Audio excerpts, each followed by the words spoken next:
नमस्ते। कभी सोचा है कि कोई सिंपल सा आइडिया हमारे फोन की एक कॉम्प्लेक्स ऐप में कैसे बदल जाता है? आज हम इसी कमाल के सफर के पीछे का जो ब्लूप्रिंट है ना, उसे समझने वाले हैं। तो आखिर वो क्या प्रोसेस है जो एक छोटे से आइडिया को हमारे फोन की ऐप बना देता है? यही सवाल है जो हमें सिस्टम बनाने की इस बहुत ही फैसिनेटिंग दुनिया में लेकर जाएगा। तो ठीक है, शुरू करते हैं।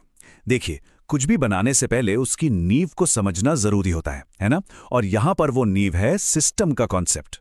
अब मजे की बात यह है कि सिस्टम का मतलब कोई एक चीज नहीं है। सिस्टम्स कई अलग अलग तरह के होते हैं, जैसे फिजिकल, एब्स्ट्रैक्ट, ओपन और क्लोज्ड। चलिए इनमें से कुछ मेन टाइप्स को फटाफट समझते हैं। तो देखिए, एक तरफ तो होते हैं फिजिकल सिस्टम, मतलब जिन्हें हम छू सकते हैं, देख सकते हैं, जैसे कि एक कंप्यूटर। और दूसरी तरफ हैं एब्स्ट्रैक्ट सिस्टम्स। ये वो हैं जो सिर्फ आइडियाज और प्लान्स में होते हैं, जैसे किसी सॉफ्टवेयर का डिजाइन या कोई एल्गोरिदम। तो एक ठोस है, दूसरा वैचारिक। बिल्कुल इसी तरह ओपन और क्लोज्ड सिस्टम भी होते हैं। ओपन सिस्टम, जैसा कि नाम से ही पता चल रहा है, अपने आसपास के माहौल से इंटरैक्ट करते हैं। सोचिए कंपनी के बारे में, वो कस्टमर्स से फीडबैक लेती है।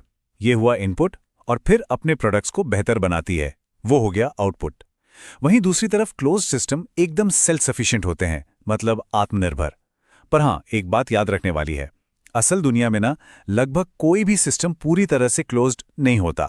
तो सवाल यह है कि इन सिस्टम्स को डिजाइन और बनाता कौन है? चलिए अब मिलते हैं इस कहानी के असली हीरो से, सिस्टम एनालिस्ट। समझिए कि ये किसी भी सिस्टम का मास्टर प्लानर, या कह लें कि आर्किटेक्ट होता है। तो ये सिस्टम एनालिस्ट होता कौन है? देखिए, ये वो प्रोफेशनल है जो किसी मौजूदा सिस्टम को अच्छे से स्टडी करता है, उसमें क्या क्या प्रॉब्लम है वो ढूंढता है, और फिर लोगों की ज़रूरतों को समझकर एक बेहतर नया सिस्टम डिज़ाइन करता है। सीधे शब्दों में कहें तो ये प्रॉब्लम सॉल्वर भी हैं और क्रिएटर भी। और यही बात इनके रोल को बहुत बहुत जरूरी बना देती है। ये एक तरह से यूजर्स और डेवलपर्स के बीच एक पुल का काम करते हैं। क्यों?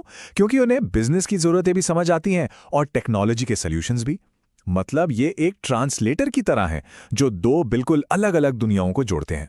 लेकिन रुकिए, सिस्टम एनालिस्ट का काम बस इतना ही नहीं है। ये एक ऐसी जॉब है जहां एक ही इंसान को कई अलग अलग रोल निभाने पड़ते हैं।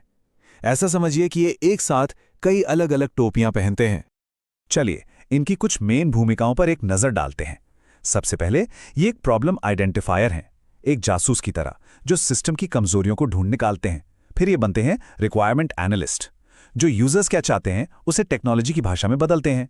एक सिस्टम डिजाइनर के तौर पर ये पूरे सिस्टम का ब्लूप्रिंट तैयार करते हैं। साथ ही ये भी पक्का करते हैं कि जो सॉल्यूशन बन रहा है वो प्रैक्टिकल हो।